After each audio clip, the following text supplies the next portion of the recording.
pure hearts stumble in my hands, they crawl. Hey everyone, welcome to the Manthology Show, life by three white guys in their 30s. In today's episode, as promised, we have the first ever Man Draft. Derek, Josh, welcome to the show.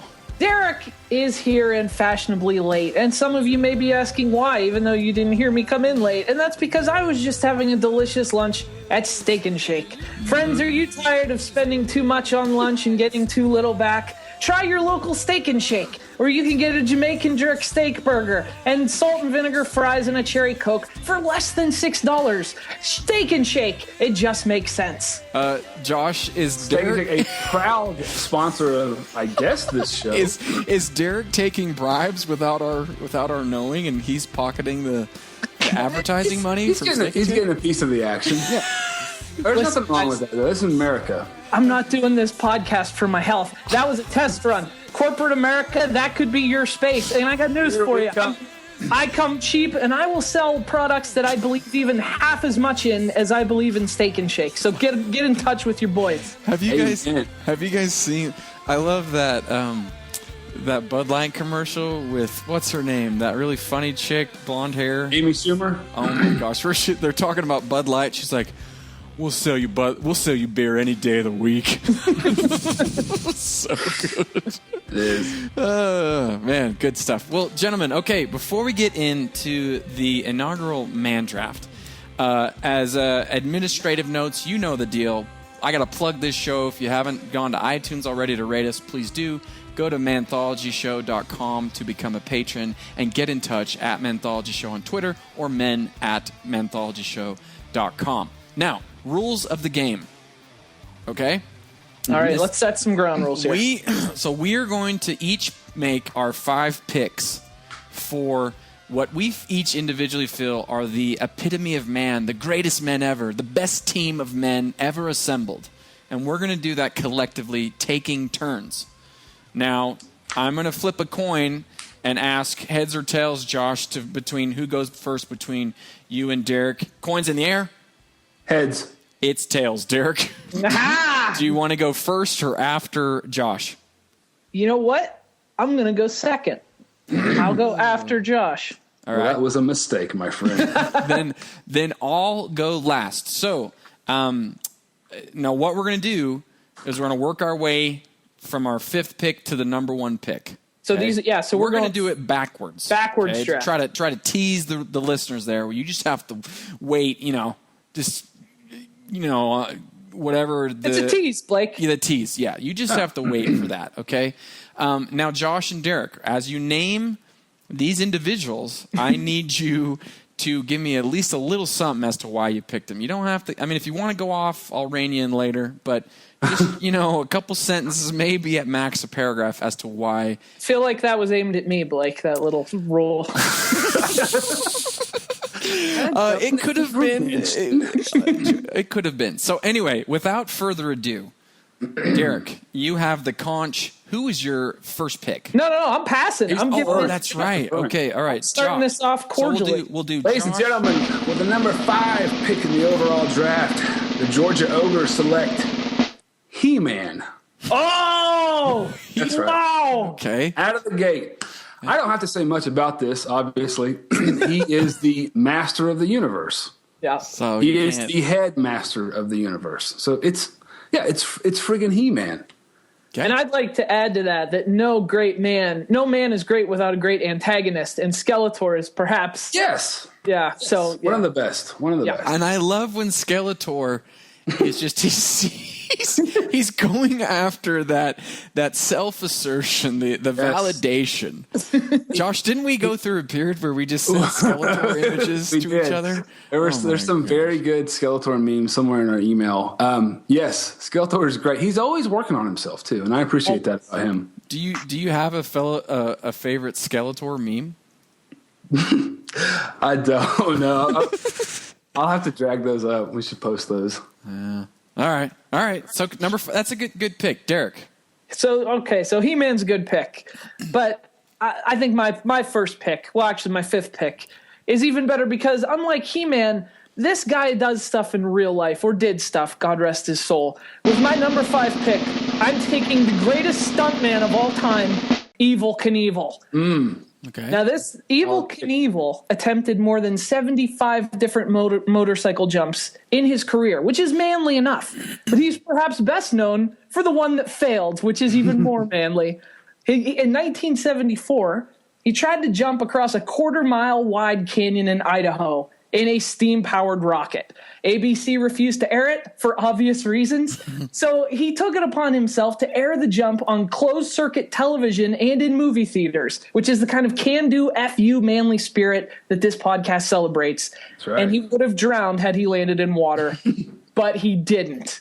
And I think that is more than enough to land Evel Knievel as number 5 in my draft. I've been to that canyon. It's beautiful. It's called Twin Falls, Idaho, and it is stunning. It's stunning.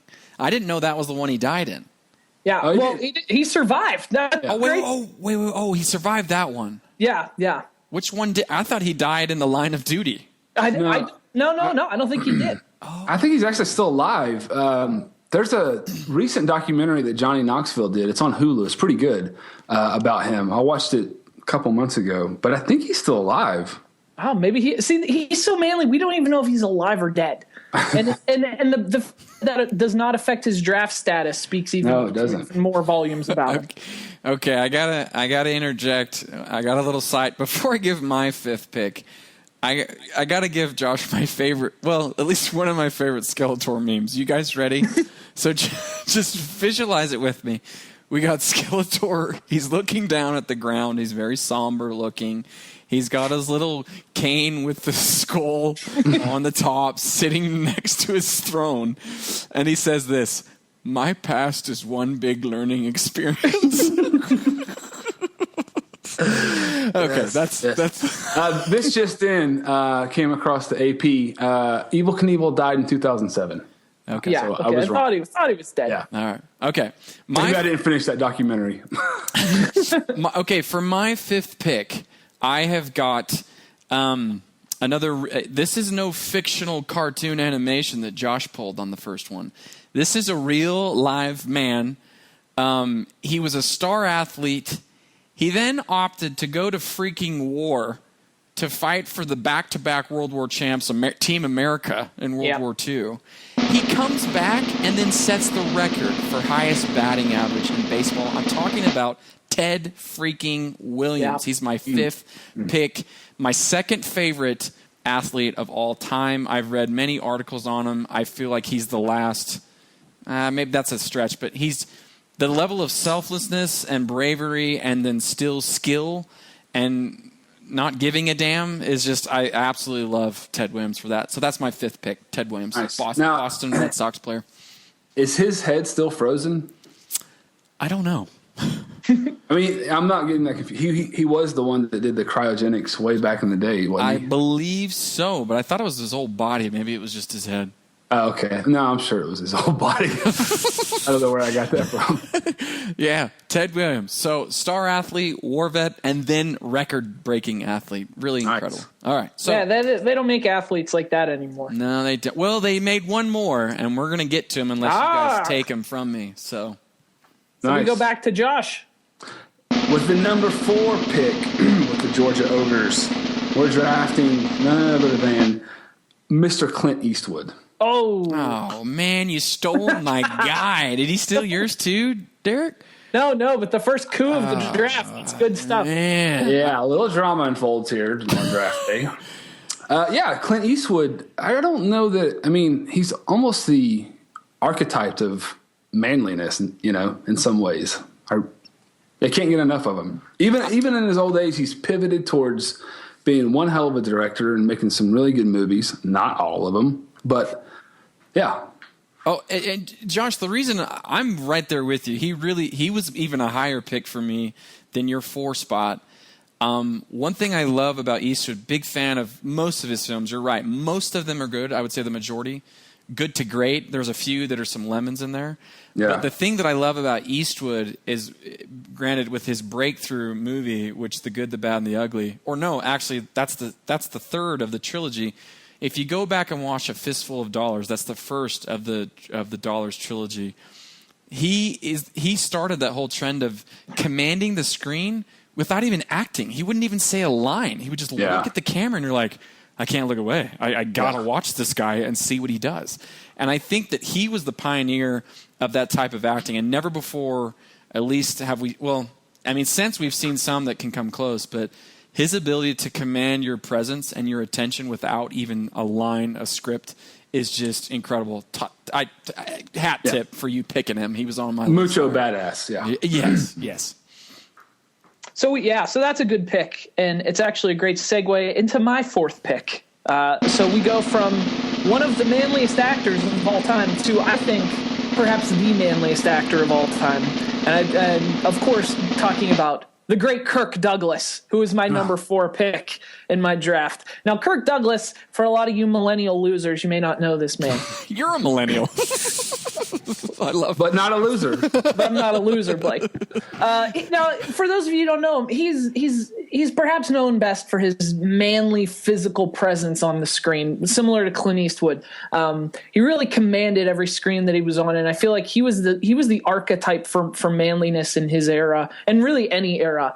Movies like 1949's Champion, 1951's Ace in the Hole, Spartacus. Ace in the Hole, Derek. Don't get me started on that movie, man. Have you seen this movie, Josh? I have not. No. Ace in the Hole. Talk about an upset stomach, where you're just like, stop it, don't do it. Oh my gosh, that movie is a phenomenal movie, black and white, mind you, and I think you can watch the whole freaking thing on YouTube. If that's where I watched it, I just came across it, and great movie.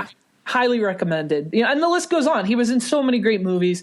And the thing, he was known for, like, he had this slicked back hair and he had a face like shoe leather, but he also had the manliest chin of all time. And a lot of cartoonists since, when they draw manly characters, the inspiration is Kirk Douglas, because he had that huge manly chin with the little dimple right in the center. His chin is the chin all other man chins are measured by. And the coolest thing about Kirk Douglas, the guy was in a helicopter that crashed into an airplane, and he lived, which I think is more than enough to get you. And he's still alive today. He's 99 years old. As a bonus, Derek, he served the Man from Snowy River chili before he rode down the mountain on a horse. Has anyone seen this movie? The Man from Snowy River. Anyone? No one. I'm the only one. Love that movie. Kirk Douglas starred in that. So, yeah, that speaks to me. Yeah, so that's my number 4 pick is the great Kirk Douglas, who is at 99 and still kicking. So a hat tip to Kirk Douglas. Derek, do you got any more actors on your list? I do not. Josh, do you? Maybe not. Okay, I won't talk actors, because there's a couple that I like your Kirk Douglas pick, but I probably would have gone with one or two other actors, and we'll talk about them later. If I don't want to steal Josh's thunder, so. Okay, my 4th pick. I believe this man is the greatest crooner of all time, maybe singer. The way his voice was both raspy and hearty and just filled with emotion, but also hit every note and did so in a soothing way. I'm talking about my 4th pick, Mr. Frank Sinatra is my 4th pick. Old Blue Eyes. Blue Frankie, eyes. baby. And you know what? I like the thing that always bugs me about Sinatra, or not Sinatra, but comparisons to him. Who was that dude that came out of Canada a few years ago? He's the next Frank Sinatra. What was it? Bublé? It's like, it's no contest. It's not even close. Was there a comparison? I didn't even. Yes, that's what it was. I was offended. I was like, no, come on. This guy can sing, but this is not. First even of all, it's close. Canadian. Yeah, that's I didn't even know that comparison was being made. I would have been highly upset at the time.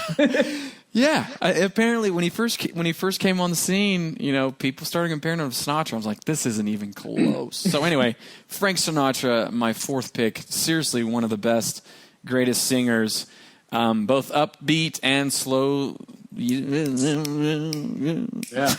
Great stuff. Yeah. Very good. Yeah. Do you have a favorite Sinatra song? Anyone in the room? What's that one? It's not my favorite, but like when I was a that sounds like all of them. You're gonna have to go a little. Sounds like such a good job I did. I'm bad with song titles. Well, Luck Be a Lady's up there for me. That just makes you want to snap and sing. And then you got Summer Winds, where he's just I listen to that song every time summer starts. Summer Winds and baseball starts. I throw on that song. Absolutely love that song. Anyway, list goes on. So enough about Sinatra. Josh, you have the third pick. Number 3 pick. I'm gonna actually slide in behind you a little bit and move into the arts and creative. I'm gonna pick Sir Paul McCartney. Oh, wait. Hold on. Did I get my pick already? No, I'm starting my third. Oh, you're starting your third. Okay. Yeah. Okay, good. All right. Yeah. Yeah, this is my third. Okay, so, good. Sir Paul McCartney, arguably one of the best songwriters of all time, arguably the better half of the best songwriting duo of all time. So, yeah. Suck it, Lennon fans. I would agree with you just freaking slightly, and I would actually give the nod to Lennon in the early days before he got all drugged up and married Yoko Ono. Yeah, I mean, there's a lot agree with me there. I don't know. I don't. It's hard to say because it is. They were such a good companionship and complementary. I mean, the thing about Lennon, and I'm not dogging him by any means, but he always gets that Marta card played for him where everybody loves him because he's dead. And I feel like Paul gets slighted because he's still alive. Yeah. And B, there's this weird backlash because Paul was also not only one of the best songwriters of all time, but he was also good with the other side of his brain. He's very good with business. And for some reason, there's this weird backlash of his, business acumen as well. Right blame shaming, right? You kind of shame people for being good with their right side as opposed to their left side. Yeah, I agree. It's weird. So Paul McCartney, great guy, still kicking it live, and one of the best songwriters ever. Oh, and one of the most underrated bass players of all time. Yeah, he's good. Good pick, Josh. Number 3, Derek. Who's your third pick? I'm going to go a little bit before Paul McCartney's time. But I have to admit, with my third pick, I was going to draft Stone Cold Steve Austin. Hey-o. But then I realized Alexander the Great is the original Stone Cold Steve Austin. This guy whooped so much ass. He was undefeated in battle. Even Stone Cold lost. He lost to Bret Hart. He lost to The Rock. Alexander the Great never lost to anybody. That's why he's Alexander the Great. And that's why he's my third pick. His empire covered most of the ancient world because he just kicked everyone's ass. True. And Blake, who taught you math in third grade? Do you remember? I don't remember. Because you know who taught Alexander the Great? Aristotle. Okay. The freaking guy's tutor was Aristotle until he was 16. One of the greatest philosophers that ever lived was his personal tutor. And Alexander the Great died with plans to conquer Arabia. So, I mean, this guy was like, up until the day he died, he was looking to kick ass. And I think my favorite thing about Alexander the Great is what the Greek philosopher Plutarch once said about him. He almost said literally, Alexander the Great smells good. So basically, we got the idea for cologne so we could smell like Alexander the Great, who is my third pick in my draft. That is a great pick. That's a good pick. Very good pick. Okay, it's a good pick, Derek, but I don't think it's as good as my replacement pick for number 3 since Josh stole Eastwood from me. We saw you on the phones making calls trying to Like Kevin Costner in Draft Day. So since Josh stole my pick, I'm going to go with a better pick than even Alexander the Great, and that would be A.C. Slater. And here's why. I think we would all agree that Zach is certainly the protagonist, and he is much cooler. But when it comes to manliness and fitting all the cliches and stereotypes of manliness, A.C. Slater gets it. And so he was going to be one of my honorable mentions, but again, since Josh stole Eastwood, I'm going to insert A.C. Slater as my third pick. That's solid fair. Solid pick. Solid hair too. Oh, great hair. Great hair. Yeah. Good job. Let's see. Back over to me. Number 2. We're in the top 2. These around. You know what? I'm going to change these. All right, here we go. You know him, you love him. Number 18 in your hearts, the sheriff, Peyton Manning. Oh, really? Yeah. Oh, man. Yeah. I don't love this guy. I don't care. You These are put my Peyton picks. Manning on the man draft? I mean, he's I had to he's cover, good, I but had to oh cover my certain areas. And so golly, are you kidding and I got me? my sport. Yeah, man. He's going to go down as one of the best to ever do it. And you know what else I really like about Peyton? Is that he keeps his crap clean. He's a good guy. You don't ever see any controversies with him. He's a family guy, solid all around. Go 18. Okay, yeah, okay, but Josh, he won one and a half Super Bowls. You can't even really give him that last one he won. Does he have a ring? Then he's got it. Next. I mean, take Montana. Montana's got 5 rings, dude. If you're gonna pick a That's quarterback, awesome. But I didn't grow up in San Francisco, and I wasn't emotionally attached to Montana. I'm not saying he's a better quarterback. But how can you call him one of the greatest? He didn't even win as many as Marino. Dude, he holds all of the records. You cannot take that away for from him. He regular still has- season. He can't win the championship. He still has 2. He still has 2. Do you know how many don't have any? He's got 1.5, dude. Hundred. One and a half. 2. He's got 2. He did not win that last one. Was he the quarterback in that game? Oh my gosh. Technically. Okay, he got a technicality for the second pick. I mean, for his second ring. But that surprises me, Joshua. I would have expected more from you with the second pick. You can throw one of my picks under the bus later, okay? That's live. I'll just come in and say that I thought Peyton was actually pretty good on the recent Comedy Central roast of Rob Lowe. He did do good, didn't he? Which I think probably upped his draft's position for sure. So that shocks me. I don't. He's not even an honorable mention for me. Oh wow! Gosh, you know what? I was really being nice about AC Slater. All right, so okay, Derek, we need your number 2. Okay, my number 2 is also an athlete, but he's an athlete who is not as famous as Peyton Manning. In fact, he's not from the same century as Peyton Manning. I'm going with a man named John L. Sullivan for my number 2 pick. Have either of you guys ever heard of this man? This sounds familiar. Sully. So let me tell you a little bit about Johnny here. He's 40. He has a career record of 40-1. 34 of those wins were by knockout. But what's interesting about him, even more impressive than his record, is he is the last heavyweight champion of bare knuckle boxing. It was the end of it. He was kind of the end of an era. He was born in 1858, and he became the first heavyweight champion of gloved boxing and he held that title for 10 years, from 1882 to 1892. Wow. And what I love about this guy is a story I read about his 1889 fight with a guy named Jake Kilrain. This was the last bare-knuckle heavyweight title fight, and it was one of the first sporting events in the U.S. that actually got like national press coverage. So this was a huge deal. Yeah. And I got to tell you, it looked bad for Johnny because he's a notorious drinker, and he started vomiting profusely in the 44th round. That is man. Didn't look good for Johnny, but you know what he did? As all men do, he bounced back and he beat the living crap out of Kilrain after he vomited. Then his manager, Kilrain's manager, throws in the towel 31 rounds later, and John Sullivan wins in 74 rounds in the last bare-knuckle boxing fight ever. Jeez. Yeah, so where's this guy from? I didn't catch that.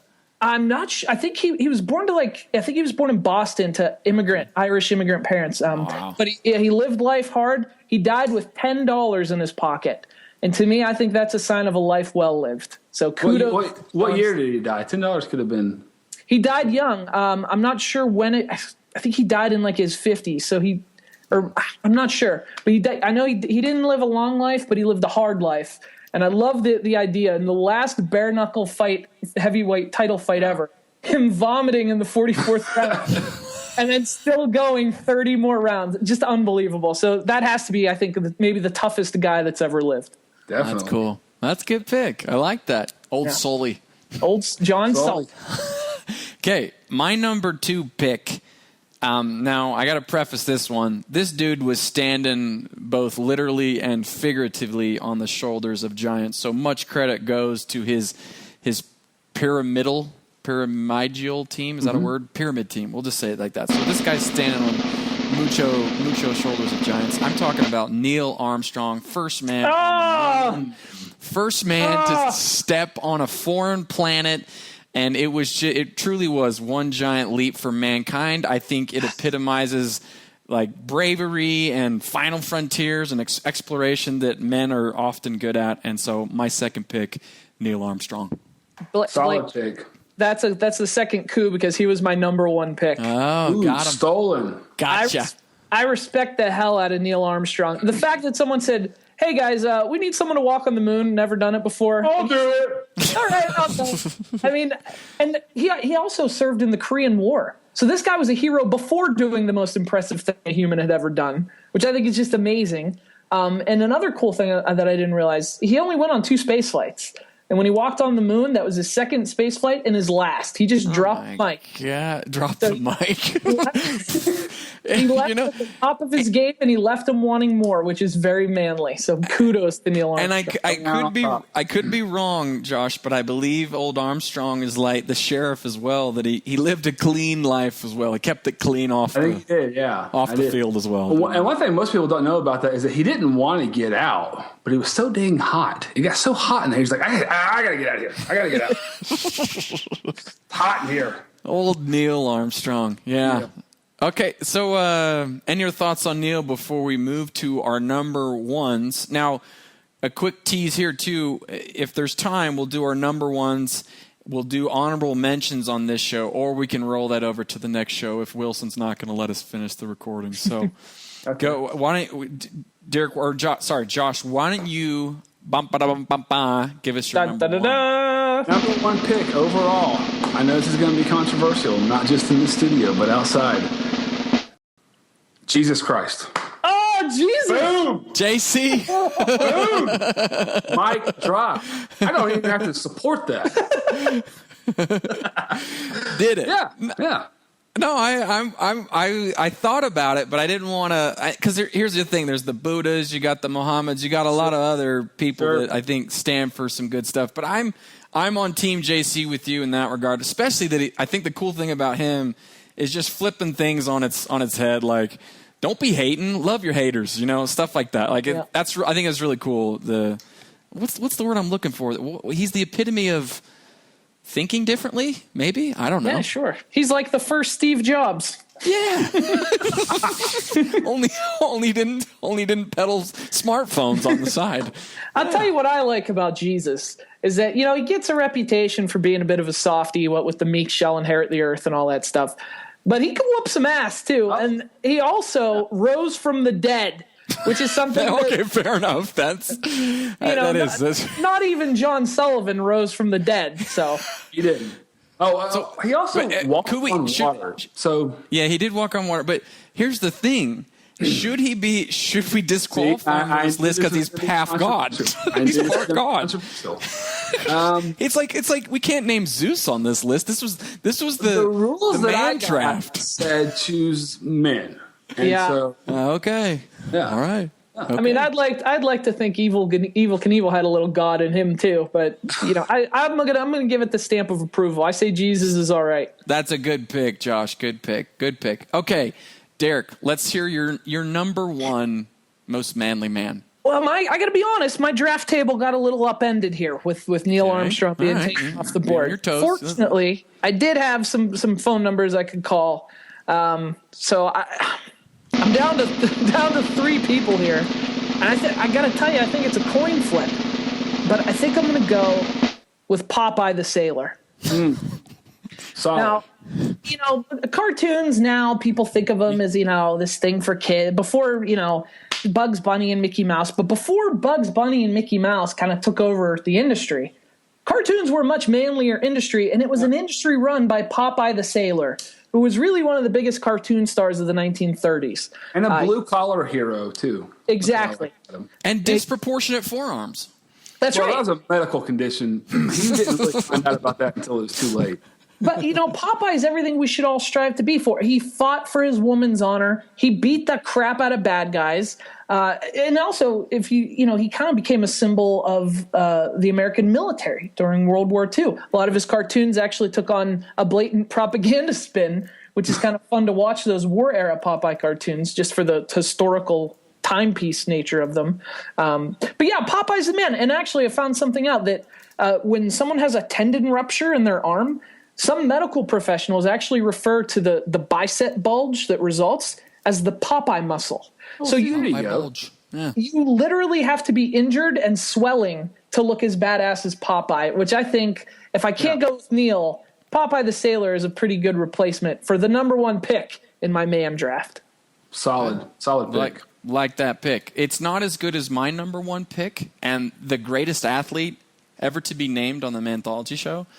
And I'm talking about the best. Seriously, this dude was already chosen, Blake. No. This guy blows Peyton out of the water, and he goes by the name of Bo Jackson. He's my childhood hero. When everyone was on the Jordan bandwagon, and I certainly was too, because watching that guy play was amazing. He was certainly a hero. But for me and my money, Bo was even better than Jordan because he was a stud at both baseball and football. He was incredible in Tecmo Bowl. Yeah, he was. He could break bats when he struck out over his knee. And to put it on, the cherry on top of all this is even more so than the Sheriff and Armstrong. This dude is a class act off the field. I saw he gave the commencement speech at Auburn several years ago. Go YouTube it. Sucker is like something fierce. It's not Steve Jobs' commencement good, but it's dang close. It's really, really good. So I'm blown away by Bo Jackson, childhood hero. He's my number 1 pick, most manly man, best athlete of all time. And it's a damn shame that he got his hip hurt, because I think he would have gone on to break all kinds of records and just be incredible. Yeah. So there it is. Good pick. Bo knows. Very good pick. Bo does know. Yeah. Now, gentlemen, Wilson's giving me I see Wilson. He's cutting his throat with his hand. I guess that means I'm supposed to end now. What we're going to do with the rest of our honorable mentions or picks we didn't get to, we're gonna follow that up on an upcoming show. But I wanted to end with one more pick who I feel embodies all the other men out there. There's a lot more manliness than the ones that we just named, the celebrity ones, if you will. And I'm going to drop my old dad in this conversation. Old Brent. Here's why. Josh knows him. Here's why. Old Brent Snow, my dad, is the type that just kind of sits in the shadows. He doesn't seek publicity. He doesn't even want it. But he just puts in the work. He does a good job. He's reliable. He's there for the most part. Never had daddy issues with him. And so I'm picking not only my dad, but all the men out there, many of which you probably know, many of which are your fathers or brothers or uncles or grandfathers. All those men out there that don't get any of the limelight, but certainly deserve it by turning in, just being men day in, day out. So a big round of applause for those men out there if we can get in there. So, 3 cheers. Yeah, 3 cheers. So that's our man draft, our inaugural man draft, and that's the end of this episode. Wait. Josh, why don't you tell the listeners how they can participate in an upcoming show? Sure. Please get involved. Visit manthology.show.com to become a patron. You can also follow us on Twitter at Manthology Show, or you can email Blake and tell him how bad his picks are at men@manthology.show.com. For Josh and Derek, I'm Blake. Thank you for listening to this podcast and supporting it. We'll catch you next time right here, same channel, same time on the Manthology Show. Until then. I'll be your transportation. We'll find there's a kind of place that could only be